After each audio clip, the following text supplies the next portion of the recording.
So I had some like updated thoughts today about, about citizenism and how I think that it should work, like what rights do people have, what obligations do people have, responsibilities, and also who like should reproduce. I think a lot about that recently because I feel like people have a tendency to just simplify politics to high taxes, low taxes, left, right, but the sexual order, the sexual structure of a society can be really complex. Like I thought about one of the things that I really want to discuss today is the phenomenon of feudal polygamy, which is like it's the Middle East. Basically, like you see with Saudi Arabia, we're a small gang, a small clan of people compete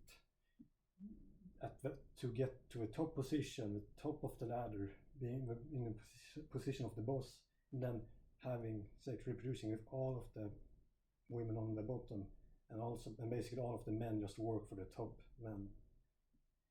Yeah, that leads to inbreeding and also leads to basically a very weird society. That's the right wing dystopia we got down in Saudi Arabia. But this can also happen in the left wing, by the way. So that's what I mean when I say that you can't just reduce politics to, well, are you left wing or you right wing? Because you can have a very similar sexual order, sexual structure within left and right wing. So you have to really start actually discussing the sexual structure of a society. Yeah, so basically I thought more about like UBI and sexual right. Like, I said before that a person who isn't independent shouldn't work. But also I said that I define a person who is unindependent as a person on welfare. But I realized that the way science works and creativity works, science and creativity especially works, is that you get money for experiments, you spend the money on experiments, and more often than not, you don't really get any actual profit from it, so to say. That's how science works. You spend a bunch of money, throwing a bunch of money into the nothing until eventually you luck and you find something. That's how rocket science works. That's how neurology works. That guy who drilled into people's heads with the lobotomies, that didn't really work. But he got money for that. He got lots of money, lots of patients to do that. Like, if that person had existed in modern times, he would just be living on welfare, babbling about how he wanted to drill in people's head and he wouldn't get to do it. And same with the person who wanted to like put radioactive material in drinks. He would just be living on welfare and people would be calling him crazy. That's basically the position we have today, where people who would otherwise be creatives, academics, top people, science, frontier thinkers of the times in the early 19th century, or 19th century, in 1900s. Now there will just be artists living on welfare who won't reproduce. And that really makes you think about, like, right-wingers have this really romanticized image in their head that in a free market, you will see all of the creativity and science flourish and entrepreneurship, but that isn't really the case. What I more see in right wing, I see more of the feudal polygamy actually. Really, I don't see more science, never. So that's kind of weird. I don't know why right wings, as I said, right wings have this romanticized idea that the free market, creativity and science and things that are eccentric and interesting win, and the people who are boring and just normal are losers. But in reality, people who are just obsessively normal very much win in the right wing, whereas the people who do science and creativity and just do anything at all, they just lose.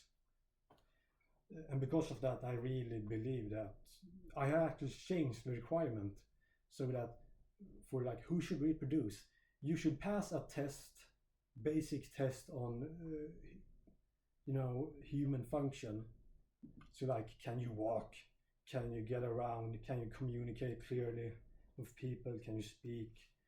Are you healthy or are you morbidly obese? So there definitely should be a line for who should and shouldn't reproduce when it comes to people who get money from the state. But as I said before, thinkers historically just get participation trophies. That's made from the state or from people who fund their super bizarre science and creativity. So it's like,